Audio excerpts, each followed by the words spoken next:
नमस्कार, मैं हूं उमेश मिश्रा। हमारे साथ मौजूद हैं राजस्थान किसान आयोग के अध्यक्ष एवं पूर्व कैबिनेट मंत्री सीआर चौधरी। उनसे बात करेंगे।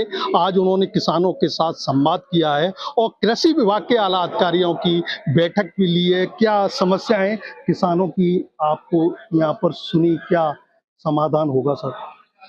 उमेश जी, आपको मेरे हृदय से धन्यवाद। मैं आपके मार्फत निवेदन करना चाहूँगा कि हम हर जिले में किसानों की समस्या को जानने के लिए, उनका कैसे निदान हो सकता है, इसको जानने के लिए किसान संवाद रख रहे हैं, जहाँ 250-300 किसान, progressive farmers as well as other farmers, इनसे बात करते रहते हैं। और अभी हमने 5-6 जिलों में ये कार्यक्रम किया है। अब आज हम धौलपुर में, कल भरतपुर में जाएंगे। मेनली यहाँ जो बात करने से जो समस्याएं सामने आई, वो समस्याएं, एक तो फॉर्म पॉइंट के जो है, या हमारी जोत का आकार छोटा है, इस कारण से हमें जो आपका स्टैंडर्ड जो बना रखा है, उससे या तो छोटा होदा बनाने की परमिशन दी जाए, और जो सब्सिडी है वो उसी अनुरूप कम की जा सकती, परसेंटेज वही रहेगा। तो एक तो ये कहा। दूसरा इलेक्ट्रिसिटी के बारे में था कि साहब दिन में बिजली मिलनी चाहिए। निश्चित रूप से भजन लाल जी की सरकार, हमारे मुख्यमंत्री जी इस मामले में बहुत आगे चल रहे हैं।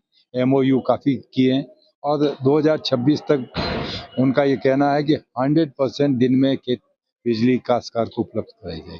अभी भी हमने बाई रोटेशन, जैसे 10-5 दिन सप्ताह भर किसी को रात में बिजली मिल रही, तो उसको दूसरे सप्ताह में दिन में बिजली देने का ये कर रहे हैं कोशिश। तो इसलिए किसानों को जहाँ तक बिजली का है वो भी दूर की जाएगी। जहाँ तक बिक्री का है, बिक्री के लिए निश्चित रूप से, क्योंकि हमने एमएसपी, भारत सरकार ने, मोदी सरकार का अभिनंदन करेंगे, उन्होंने एमएसपी 1.5 गुना से भी ज़्यादा की है, और उस एमएसपी पे फसलें खरीदी। खरीफ में धौलपुर में कोई भी ऐसी जिन्स नहीं है जिसको एमएसपी पे खरीदा जा रहा है, क्योंकि यहाँ पे न मूंग पैदा कर रहे हैं, न आपके मतलब के मूंगफली का है, न उड़द का है, न सोयाबीन, चारों ही नहीं है। यहाँ रबी के अंदर निश्चित रूप से आपका सरसों और गेहूँ, इनके ऊपर एमएसपी पे हमने इनको बता दिया, खूब खरीदेंगे। जितना आपका माल है 25 क्विंटल के हिसाब से, यदि सरसों में ज़्यादा आ रही है, ज़्यादा पैदावार होगी, उसको 40 क्विंटल तक के लिए भारत सरकार से निवेदन किया जाएगा। तो ये आपका खरीद वाला जो है एमएसपी के ऊपर, उसको भी करने के लिए किसानों से बात हुई, उन्होंने अपनी समस्या। जानवरों के बारे में भी बिल्कुल सही कहा कि काफ़ी नुकसान करते हैं खेतों में, तो उनका लिए मैंने सेक्स सॉर्टेड सीमेंट को यूज़ करने के लिए, वैक्सीन लगवाने के लिए, ताकि बछड़ियाँ पैदा होगी उनको नहीं छोड़ेंगे। देन गौशालाओं के लिए जैसे हमने राजस्थान सरकार से निवेदन कर रहे हैं कि जैसे गौशाला में एक प्रत्येक देसी गाय को रखने के लिए तो उनको सब्सिडी दी जा रही, ऐसे किसान को भी दे दी जाए, ताकि वो अपनी गाय को गौशाला तक क्यों छोड़ेगा नहीं, और अपने घर पे रखेगा, ताकि गोबर है, मूत्र है, सारे उनके काम आते हैं। तो किसान इस बात के लिए एग्री है। आज इन्होंने भी बताया सब, ये अच्छा है, हम लोगों को यदि अनुदान मिलता है तो हम गायों को अपने घरों में, अपने बाड़े में रख करके उनकी सेवा कर पाएंगे।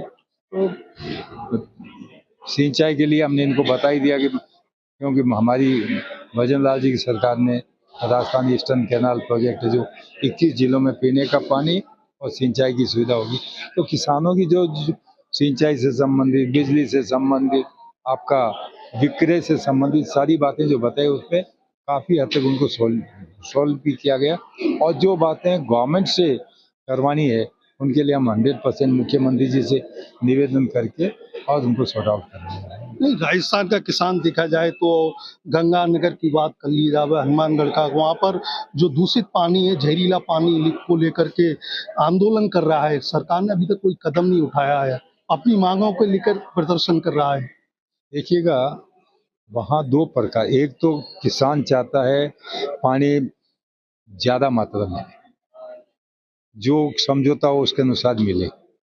दूसरा, दूषित पानी जो आ रहा है उसको कैसे रोका जाए। ये जो पानी आ रहा है एक्चुअल में पंजाब स्टेट से, दूसरे स्टेट से कोई चीज़ आ रही है, उसको अभी हम बंद कर दें या उसको डाइवर्ट कर दें, तो हमारे हिस्से का जो पानी मिल रहा है वो वैसे ही वो कम करना चाह रहे हैं। तो इसमें काफ़ी प्रॉब्लम है, लेकिन निश्चित रूप से ये केंद्र सरकार, पंजाब, हरियाणा और राजस्थान सरकार, तीनों चारों सरकारों के साथ में हम माननीय मुख्यमंत्री जी हमारे केंद्रीय सिंचाई मंत्री से मिले भी हैं, जल संसाधन मंत्री जी से, पाटिल साहब से, और इस पे काम करेंगे। आने वाले समय के अंदर इस पे कार्य करेंगे। धौलपुर जिले में बारिश के दौरान बसेड़ी, शहपौरा या खेड़ा में 60% फसल नष्ट हुई, लेकिन किसानों को अभी तक मुआवजा नहीं मिला। और अभी भी ज़्यादातर हिस्सों में जो आपके बसेड़ी एरिया है और शहपऊ एरिया है, वहाँ पर अभी भी खेतों में पानी भरा हुआ है। उन्होंने रबी की फसल नहीं बोई है। किसान काफ़ी परेशान है और जिन्होंने फसल को बो लिया है, उनको नहर में पानी पर्याप्त नहीं मिल पा रहा है।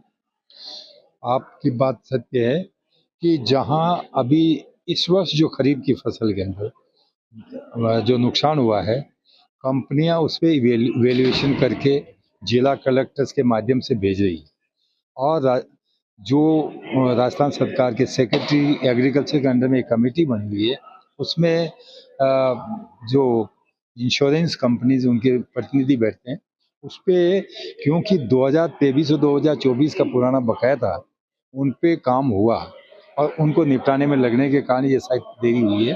अदरवाइज हमने अब वैसे एक डेटेड साल से मिलता है, लेकिन माननीय मुख्यमंत्री जी के निर्देश है भाई इसको कैसे ही करके 6 महीने के अंदर अंदर किसान को मुआवजा उसका कंपनसेशन मिलना चाहिए जो खराब है। तो मैं आशा करता हूँ कि आपके बात को आगे पहुंचाया जाएगा और हमारे माननीय मुख्यमंत्री और संबंधित अधिकारी साथ ही साथ इस पे लग कर के जल्दी से मुआवजा।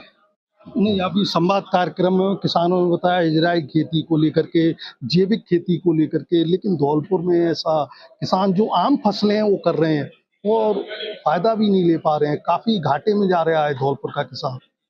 बात सही कह रहे हैं कि ट्रेडिशनल ढंग से जो फार्मिंग कर रहे हैं, अब उसमें नवाचार की आवश्यकता है। 2 प्रकार से rotation of crop, commercial crops, इनको कैसे इंट्रोड्यूस किया जाए।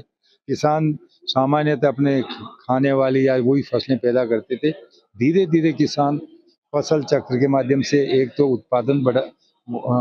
उत्पादन बढ़ाने में भी सहयोग करते हैं, दूसरा उत्पादन भी बढ़ता है। तो इसलिए जब उत्पादन बढ़ेगा और आपका उपज का लागत मूल्य अच्छा मिलेगा, तो किसान का डेवलपमेंट होगा। देन हमारे केवी के और ये जितने भी एग्रीकल्चर के ऑफिसर, इनको भी आज हमने यही पाबंद किया है, किसान को अवेयर करें। आज हमें पदों की कमी चल रही है, ग्राम पंचायत पे एक सुपरवाइजर नहीं है सर। किसानों को जानकारी नहीं मिल रही है क्या फसल करनी है, कौन से सीजन में करनी है।